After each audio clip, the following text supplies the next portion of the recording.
Shabbat Shalom. Shabbat Shalom. Brothers and sisters in Messiah, saints of the Most High,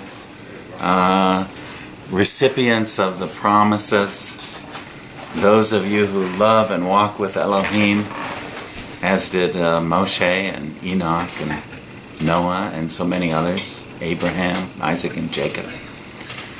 We are members of the family of Elohim, and so we're gathered here together on His day, the day that He established at creation, to be a time set aside, set apart for a particular purpose. The 6 days were given for work and to do all of our labor, but the 7th day was a day that has been ordained by Elohim to be set apart from the other days, a day when we can come together in fellowship and before His presence and honor and worship Him. And thus, the Sabbath was made for man, not man for the Sabbath. The Sabbath was made for us so that we can come into direct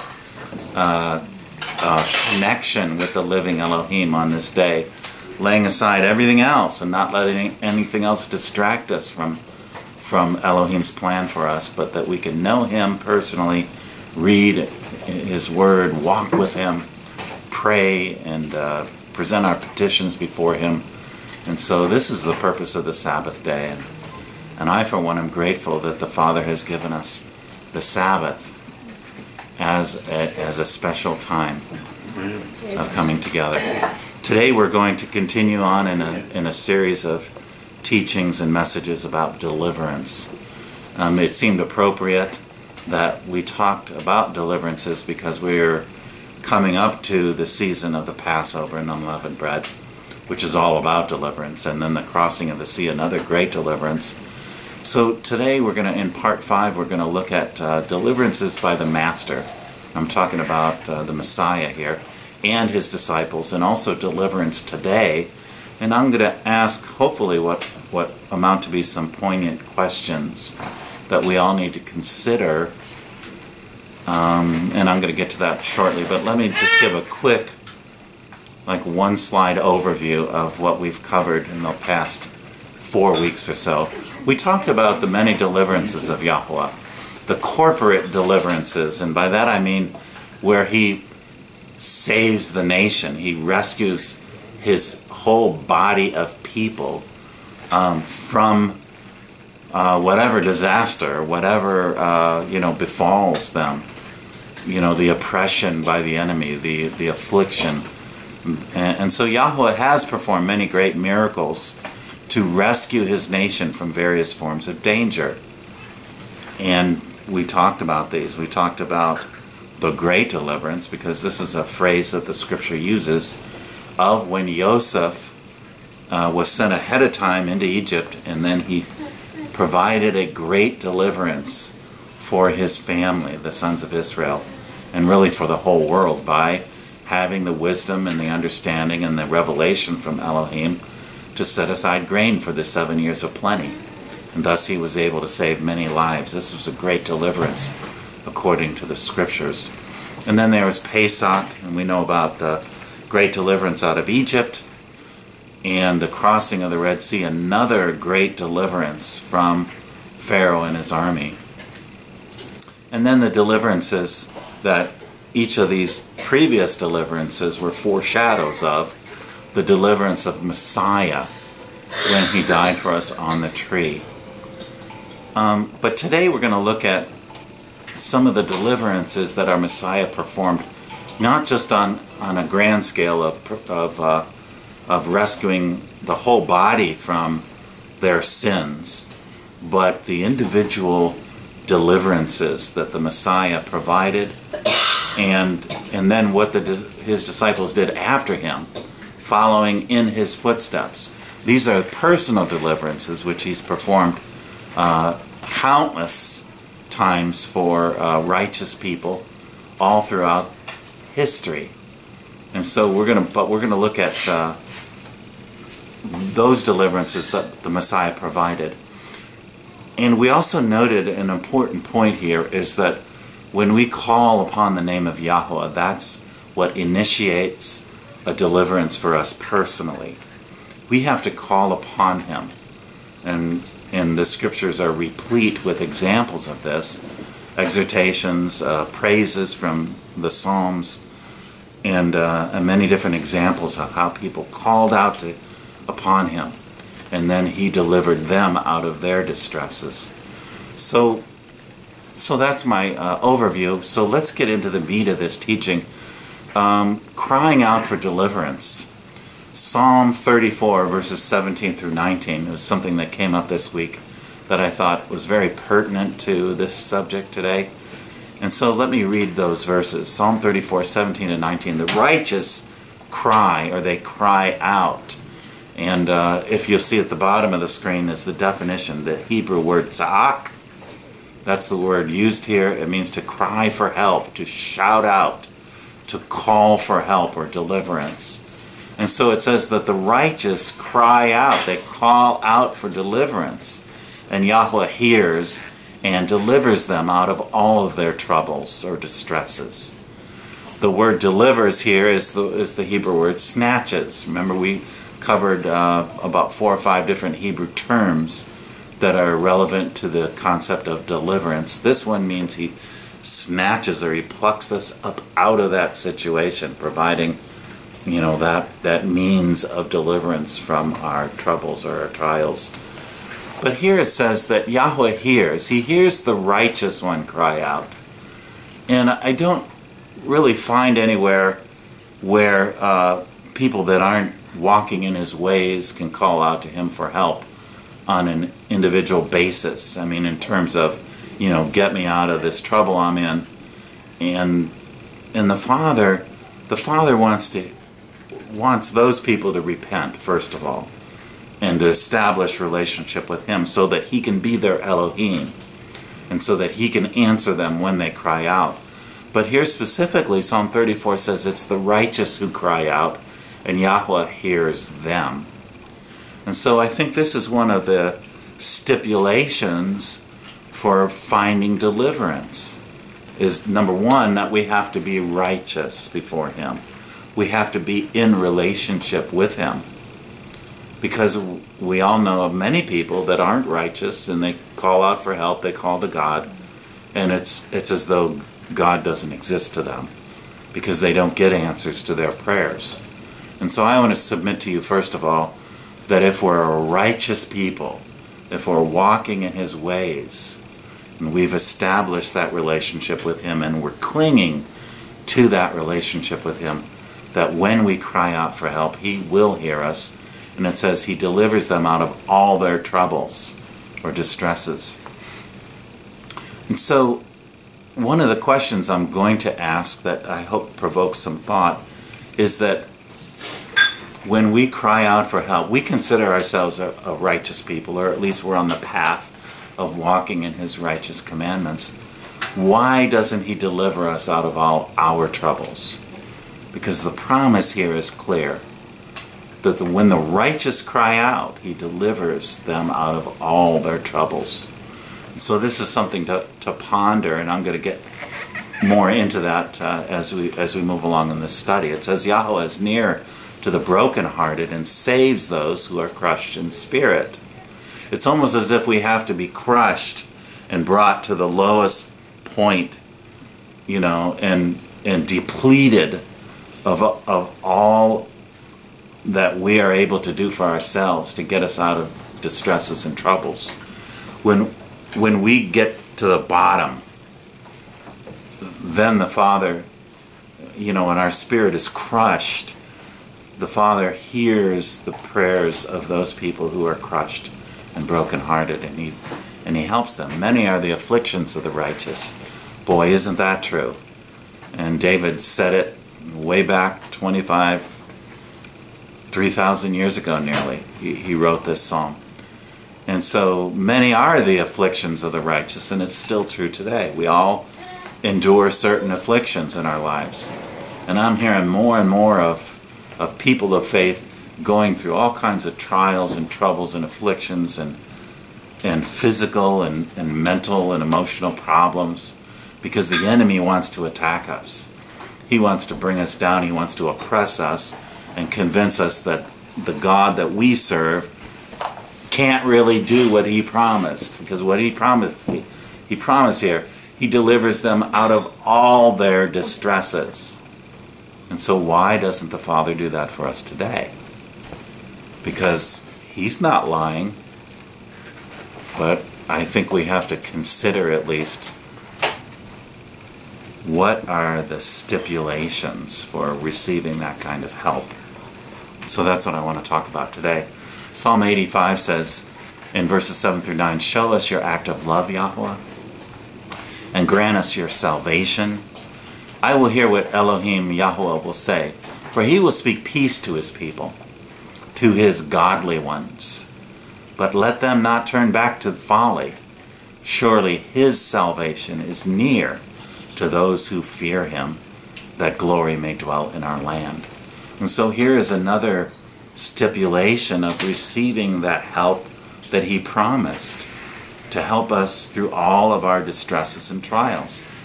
It's for those who fear him that he's going to answer this prayer and keep this promise.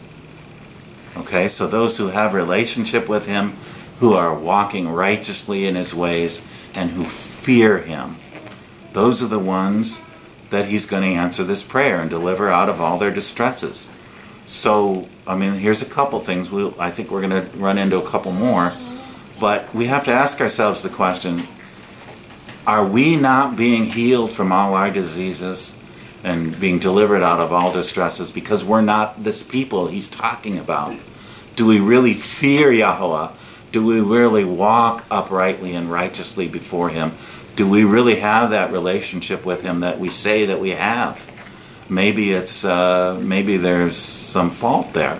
Maybe we're not going all the way with it. I mean, in terms of our relationship with him. We were just talking a few minutes ago, the brothers and I, about people that don't want to get too close to Elohim. They'll only come. Look at the. Wow, that was a big bird. That was a hawk. Sorry for the interruption. Yeah, it was a huge bird. It was like this. You and Luba. Focus. And so everyone gets to know that we just saw a big bird out on our porch. Hallelujah. Big birds visited us once. I hope you could envision it, those who are watching online. So anyway, so we have to ask ourselves this question. Where are we lacking, at least in these first three things that I've mentioned? Are we really wanting to be that close to Elohim? And we were saying earlier that maybe this is why people don't call upon him by name, that they use all the substitute names and designations, Lord and Adonai and Hashem or whatever, because they don't want to get that close to him, like our ancestors at Sinai. They said, okay, you've spoken enough. Now tell Moses what you want us to tell us, and let Moses tell us, because it's just too awesome and fearful to actually hear your thundering voice, and we don't want to be that close to you. Is that our problem? Are we not close enough to Elohim that we're getting our prayers answered and we're finding the healings and deliverances that he has promised to those who love him and fear him and who are righteous? Isaiah 61 verses 1 through 2. I want to talk about Yahushua Messiah, and we're going to bring this down now to a personal level of deliverances and what the scriptures say about how that the Messiah brought about personal deliverances for people. Isaiah 61, 1 and 2, "The Spirit of the Master Yahuwah is upon me, because Yahuwah has anointed me to bring good news to the afflicted." So let me take a moment to break down these several things. The Spirit was given to the Messiah so that he can bring about these particular types of deliverances. First of all, bringing good news to the afflicted. It's the good news, understanding Elohim's plan for each of our lives. And on a personal level, when I come to understand Elohim's plan for my life and understand the good nature of his desire for me, that's good news.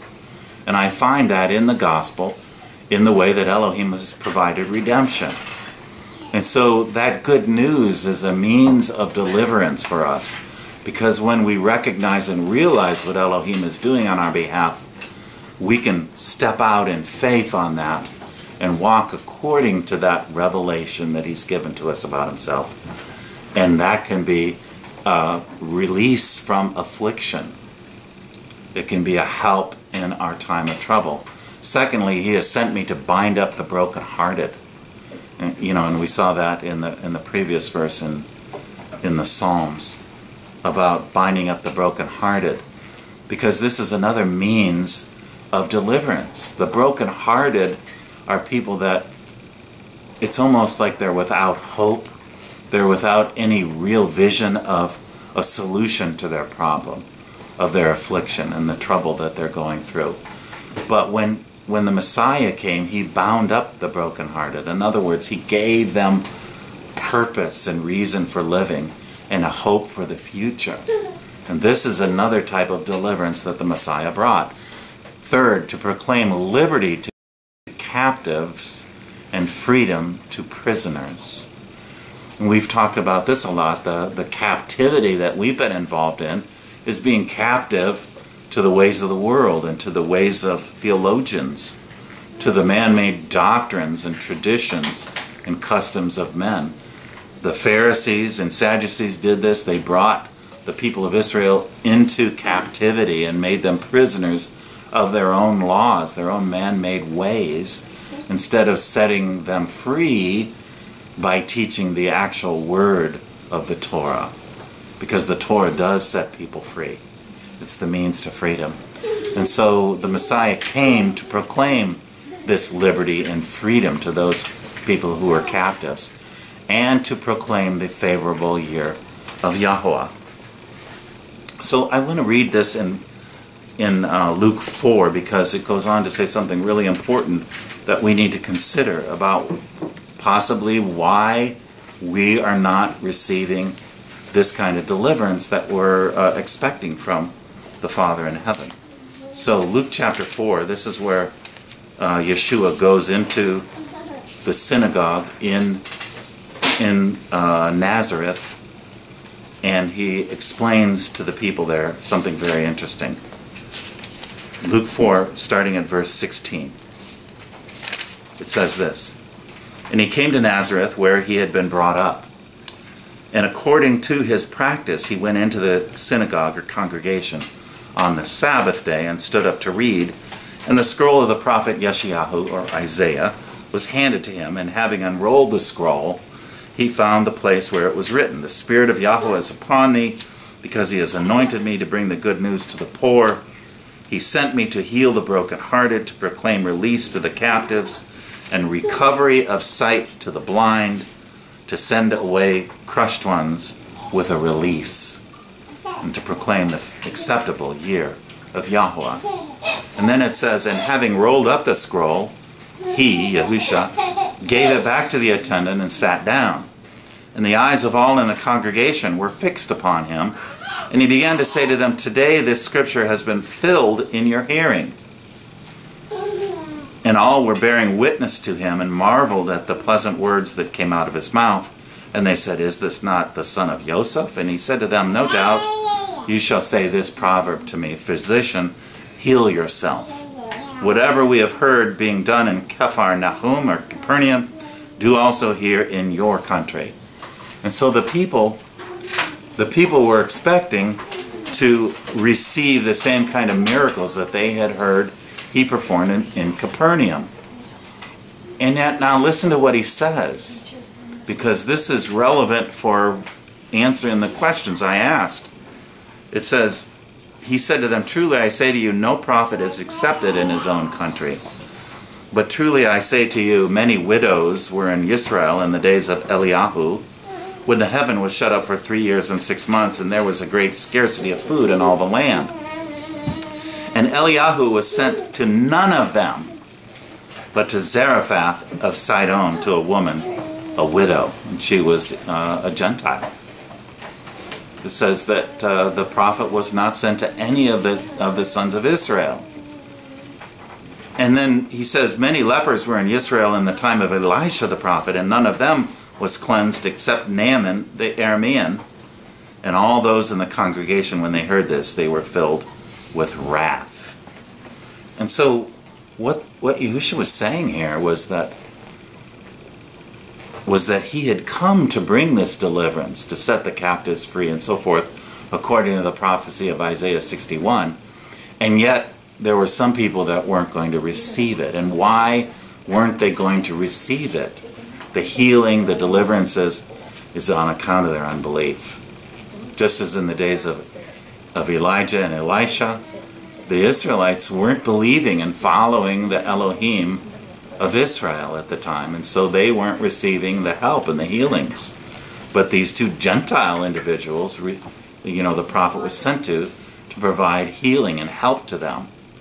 And so this is one of the problems that we have to at least consider in terms of why we're not seeing the healings and the deliverances, is are we totally in belief? Or are we in unbelief? Are we resisting the Father's will for us, the revelation that He's given us? This is a sure way to halt the help of Elohim when we don't really believe He either can do it or will do it. We can say, we believe He can do it, but do we believe that He will do it? And that's the question. The Psalms say that He will do it. I mean, this is the promise He's made. But do we believe that He will do it? And so that can be a blockade for seeing the help and deliverance that we're desiring and calling out to Him for. Really important principle, and so we need to consider these things. Are we being what we're supposed to be and doing what we're supposed to do? And believing what He says? It's easy to say what He said, but to really believe that His promise is true. So, Matthew 4, Yahushua was going throughout all Galilee, teaching in their synagogues and proclaiming the gospel of the kingdom and healing every kind of disease and every kind of sickness among the people. So this is Him bringing about that personal deliverance we are describing here today. The personal deliverance is on an individual level. The Messiah was providing for many different people. In fact, in other places it says that everyone who came to Him received healing and help. And I suppose that what that means is that the people that weren't coming to Him didn't believe that He could do it for them. And so they didn't come to Him. But those who came to Him, believing that He could, He performed those miracles and those helps, those deliverances for those people that really believe that He not only can do it, but will do it for them. The news about Him spread throughout all Syria, and they brought to Him all who were ill, those suffering from various diseases and pains, demoniacs, epileptics, paralytics, and He healed them. And so all of these different diseases, all the diseases of Egypt, He is able to and wants to heal us from. And so, and I have to, point the finger back at me too. What is it that's keeping me from being healed when I call out? And I believe another factor is that He's going to do it in His time. I believe that He can and will, but He hasn't yet. And so I have to conclude from that He has a certain timing that He wants. It was like the man who was born blind, right? All those years, it was like 38 years or whatever, he lived blind. But it was at this moment in time when Yahushua came to him while he was begging at the temple, that's when he got healed, because it was so that everyone could see the glory of Elohim and recognize that Yeshua is the Son of Elohim and was able to do these things. So it was really about bringing glory to God, that sometimes He delays our healings. So in Matthew 10, 1 through 4, it says that Yahushua taught His disciples how to do the same thing. It says Yahushua summoned His 12 disciples and gave them authority over unclean spirits to cast them out. And that same authority was given to us as well. If we're walking in his footsteps, then we're given that same authority to cast out unclean spirits. And yet, when we attempt to do these things, sometimes we have successes and sometimes we don't. We fail. And so the question then is raised, why are we failing? Like the disciples asked him, why couldn't we cast out that particular demon? And he said, this kind only comes out through fasting and prayer. So we have to be more diligent about how we're seeking after Elohim in fastings and in prayers. If we want to see that power that he exercised and he gave the authority to his disciples to exercise, then we have to be something like them. We have to be more committed in fastings and prayers. They followed the Master around for a year. They gave everything up to learn from the Master and to learn how to do these things and to learn who he is and so forth, to understand the scriptures. And so I suspect that when we're not all in like we're supposed to be, and we're not fully dedicating ourselves to his service, we're not seeking him with all of our heart, soul, and strength, then some of these things that we're supposed to be able to do, we're not going to be able to do. Because we have to be, again, like I said, all in terms of following him and obeying him in every way. So then he gives the names of the 12 apostles, and I'm not going to read them all. I'm going to jump to the next slide. It says, these 12 Yahusha sent out after instructing them, and he said to them, do not go in the way of the Gentiles, and do not enter any city of the Samaritans, but go rather to the lost sheep of the house of Israel. And as you go, preach, saying, the kingdom of heaven is at hand. Heal the sick, raise the dead, cleanse the lepers, cast out demons. Freely you receive, freely give. And so this is the authority that the Messiah gave to the disciples, that they could do all of the same things that he was doing. He had come in the acceptable year of Yahweh, according to Isaiah 61. He had come to do those things that Isaiah laid out, the healing of the brokenhearted, and all those miraculous signs. But now he's giving his disciples the same ability, the same authority to do these things. So, here's the question. Why can't we exercise this authority? Do we, in part, exercise this authority? I suspect that that's so. We have some successes. We do have certain authority, and I know that we've ordered the unclean spirits to leave this house, and so that we dedicated this house, the place where we're sitting right now, as a place for Yahweh and for his spirit only.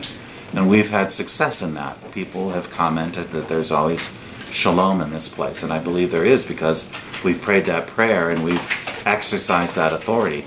But there have been other authorities that we have, or that we've been given, that when we try to exercise that authority, we don't find successes. And so the questions are, why? Why aren't we exercising this full authority, the full array of capability that the Messiah gave his disciples? We're supposed to walk in his footsteps. He displayed the correct way to walk in the Torah. And that's what it means about walking in his footsteps, is that he showed us how to live out completely and accurately what the Torah is instructing us to do. And so we're supposed to walk in his footsteps, meaning that we're supposed to obey in the manner that he did. And therefore we're supposed to be able to also exercise the same authority that he was given over diseases and sicknesses and all these the things that came out of Mitzrayim. So what's wrong that we only see an occasional healing or deliverance? We've been given this authority over the enemy. Why do we sometimes fail to cast out unclean spirits? I don't have all the answers today, I confess to you. I'm asking this question so that at the end of the teaching we can have a discussion about this.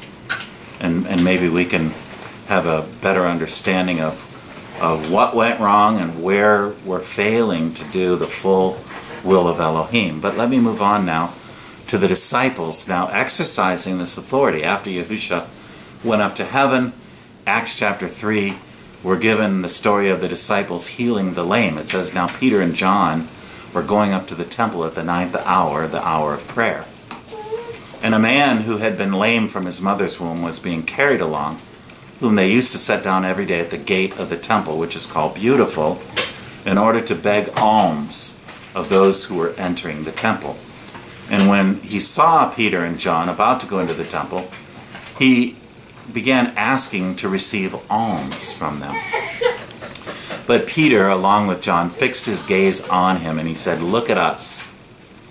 And he began to give them his attention, expecting to receive something from them. But Peter said, I do not possess silver and gold, but what I do have, I give to you. In the name of Yahushua Messiah, the Nazarene, walk. And so this is the authority. I find this interesting that Peter, who just basically 50 days prior to this event, was denying the master.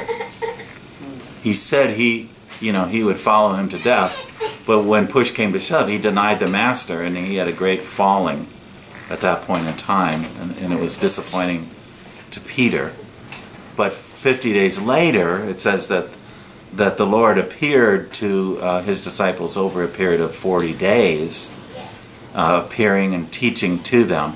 And so I wonder if Peter, some of these things that he had heard this past year as he traveled with the Messiah, some of these things suddenly all came together, and it all into focus, and he began to understand what he had been taught, because now he's doing exactly what the Messiah showed him how to do.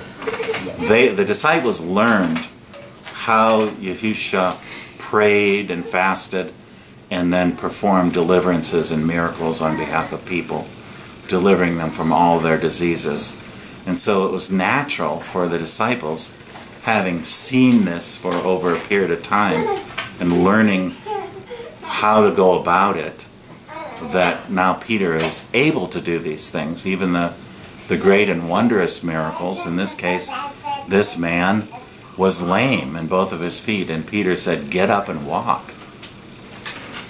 Verses 7 through 9 says, and he seized him by the right hand, and he raised him up, and immediately this man's feet and his ankles were strengthened. And with a leap he stood upright and began to walk. And he entered the temple with them, walking and leaping and praising Elohim. And all the people saw him walking and praising Elohim. And they were taking note of him, that he was the one who used to sit at the beautiful gate of the temple to beg alms. And they were filled with wonder and amazement at what had happened to him.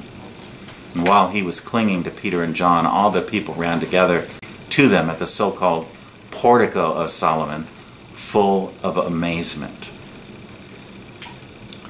And so Peter did learn, and I think this is maybe where we're at today, is that we need to somehow dig deeper. Dig deeper in the Word, dig deeper in the Scriptures, in the accounts given to us in the Gospels of how Yahusha lived and what he talked about and how he carried himself about. We need to get to know him even better. I mean, a lot of us would say we know him really, really well, but maybe we're not deep enough. I guess is what I'm suggesting. So we need to take it a step further and get closer to Elohim and dig deeper into the ways that Yahusha fulfilled the prophets and how he was able, because of his relationship, his constant prayer, and turning aside to go up to the mountain to pray alone, all of this time that he spent with the Father praying and fasting and praying on behalf of people.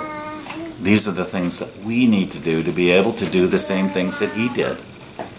And I'm suggesting that maybe, I'm not pointing any fingers, I'm pointing the finger at me, is that maybe we need to get a little bit closer and go a little bit deeper, so that we can begin to do these things that are supposed to authenticate our message, that are supposed to let people know that we are truly the disciples of the Messiah, and not all the fakes and the wannabes that are out there in the world who aren't really doing His will. We need to not only believe the commandments, which we do, and do all we can to keep those commandments, but we need to draw nearer to Elohim and find out what He's really, on a more intimate level, what He's about. So Peter's message, Peter goes on in Acts 3 to preach this message, that it was in the name of Yehusha that this miracle was performed. I'm just going to summarize this. I intended to read it, but just save a few minutes of time. He pointed out that they had killed the Messiah who had come to proclaim liberty and who had performed all of these miracles. So the Messiah was spoken of by Moshe, and he's the fulfillment of the promises made to Abraham. And toward the end, like verses 25 and 26, I'm talking about Acts 3, he points out that he, the Messiah, is the seed and the one who brings the blessing to all the families of the earth. Remember the promises made to Abraham. So the Messiah was that promised seed, and he's the one that brings the blessing, the promised blessing, to all the nations of the earth. And that blessing, as we talked about earlier, is the goodwill of Elohim, and the favor, and carrying out the desire of Elohim in our lives. That's what the blessing is, and that's what the Messiah provided for us by providing atonement when He was nailed to the tree. So Peter's message enhances the fact that the Messiah is the one from whom all of these things comes from. And when we're walking in Messiah's footsteps, we're going to be able to do these things too. In Acts chapter 4, the story doesn't end there. It says that as they were speaking to the people, the priests and the captain of the guard and the Sadducees came up to them, being greatly disturbed because they were teaching the people and proclaiming in Yehusha the resurrection from the dead. And they laid hands on them, which was not a means of pronouncing blessing over them, but they literally grabbed them. They arrested them. They laid hands on them and put them in jail until the next day, for it was already evening. So it says, but many of those who heard the message believed. And the number of the men came to be about 5,000 who were following now in the footsteps of the Messiah. And on the next day, their rulers and elders and scribes were gathered together in Jerusalem, and Annas the high priest was there, and Caiaphas and John and Alexander, and all who were of the high priestly descent. These are members of the high priestly family. So they are all gathered together, and this is what it says.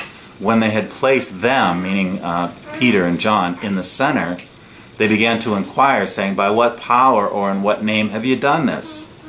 And then Peter, filled with the Holy Spirit, said to them, rulers and elders of the people, if we are on trial today for a benefit done to a sick man, as to how this man has been made well, let it be known to all of you and to all the people of Israel, that by the name of Yehusha Messiah, the Nazarene, whom you crucified, whom Elohim raised from the dead, by this name this man stands here before you in good health. He is the stone which was rejected by you, the builders, but which became the chief cornerstone. And then finally in verse 12, and there is salvation in no one else, for there is no other name under heaven that has been given among men by which we must be saved. So Peter accurately quoted, and this is the other thing that's interesting, is that he'd been hearing all of these scriptures this whole past year from the Messiah, all these prophecies that were given, but it says that many of the disciples just weren't picking up on it. They weren't getting the whole picture there. But after he was raised from the dead and he came back and he explained it again. This is what the prophets said, and this is what it came to fulfill. And so now they're really getting a hold of the message, and they're understanding what he'd been teaching them all along, that there is no other salvation among men given to any one man, by which we must be saved. It was in Yahushua the Messiah, who had died on the tree, that this salvation comes. And the Greek word here, real quick, soteria, it means salvation or deliverance. I think we talked about this in a previous study. And sozo is the verb, which means to save, preserve from harm, or to rescue. And so we must be saved or preserved or rescued by and in the name, which means the authority of Yahushua the Messiah. The Messiah is the one who received the authority from the Father, and he has given it to us. So it's in that authority, the authority that comes in his name, that we're able to do, when we do these miracles, that we're able to do them. It's not by our own authority or by own power or anything within us that when the miracles come, it's not from us. It's like Kathy said earlier, it's like we're the wire that the electricity goes through. We're the conduit of Elohim's mighty miracle-working wonders.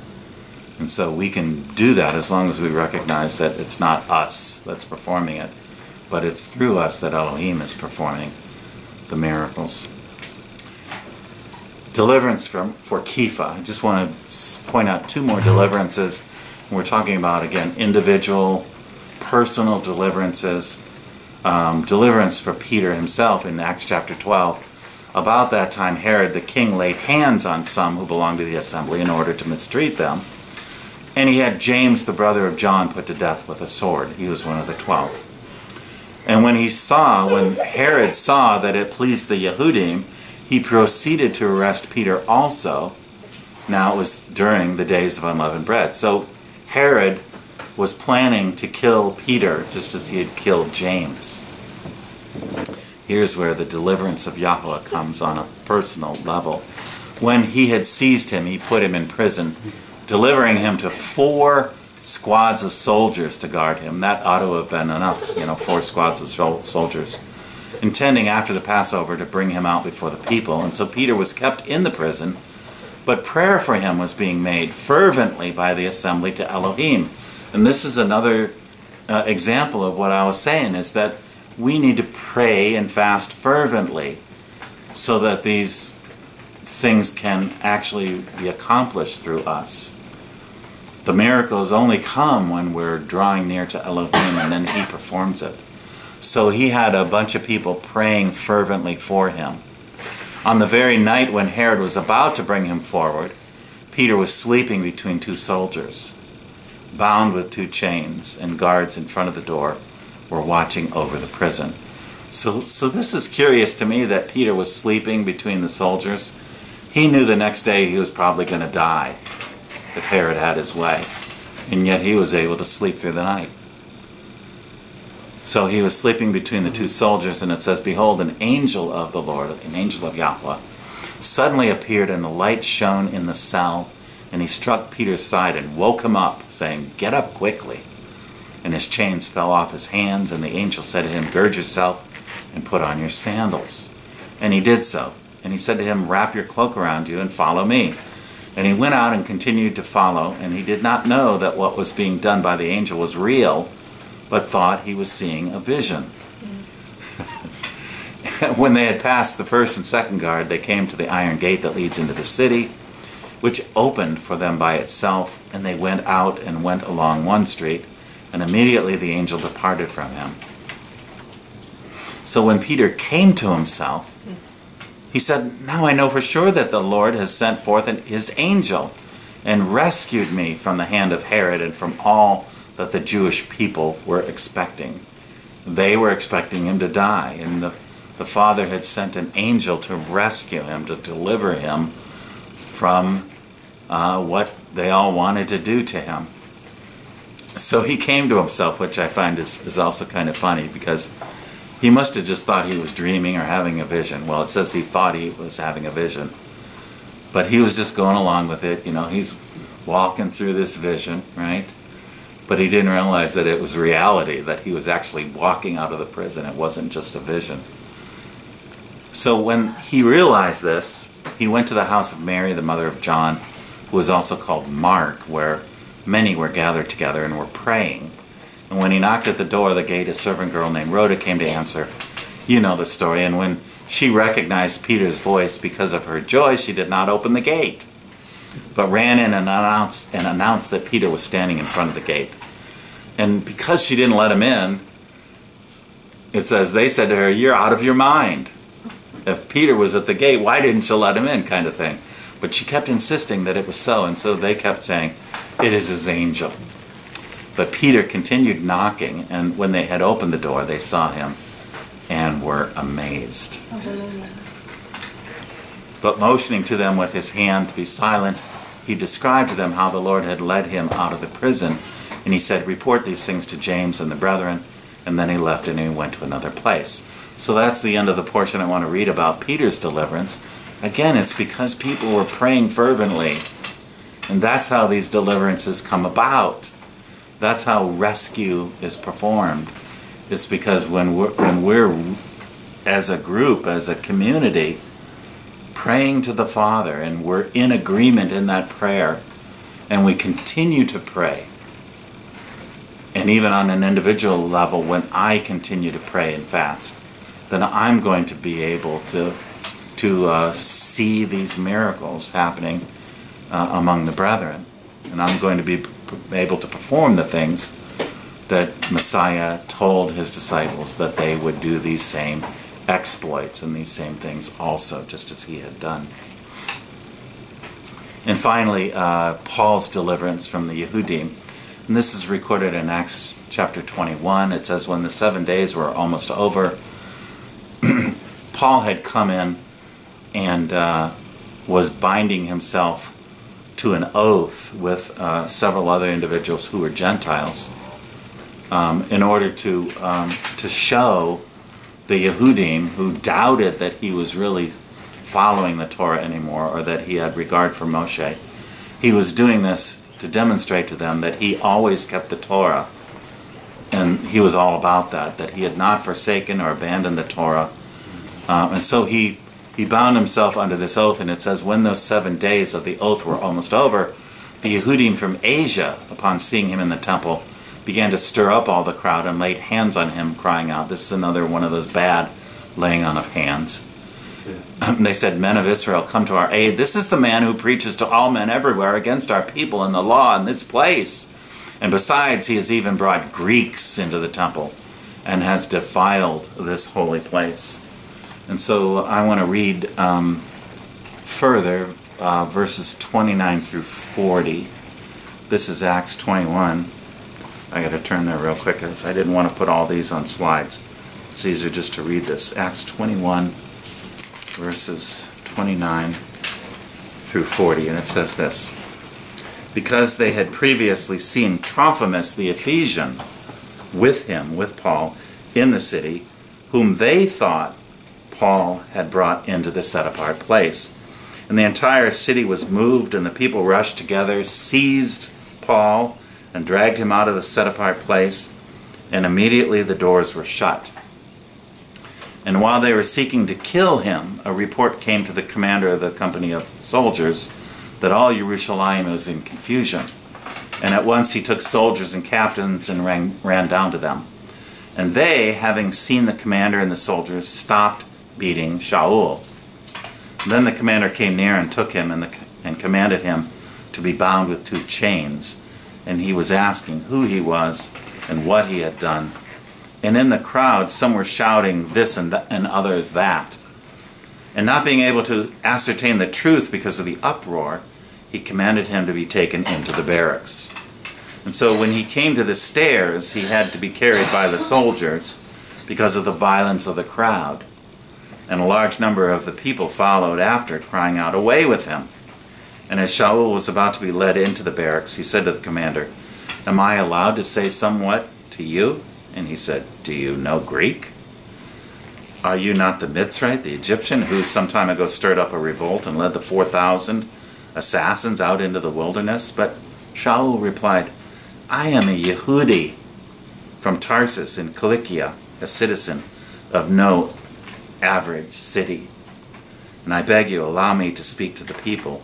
And having given him permission, Shaul, standing up on the stairs, motioned with his hands to the people, And when there was a great silence, he spoke in the Hebrew language, and he gave a sermon basically saying that they had killed the one that Moshe spoke about, this Messiah that was going to be like Moshe.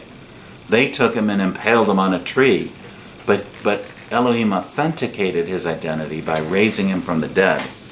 And when they talked about resurrection, then there was another split between the Pharisees and Sadducees because they didn't agree on the resurrection from the dead.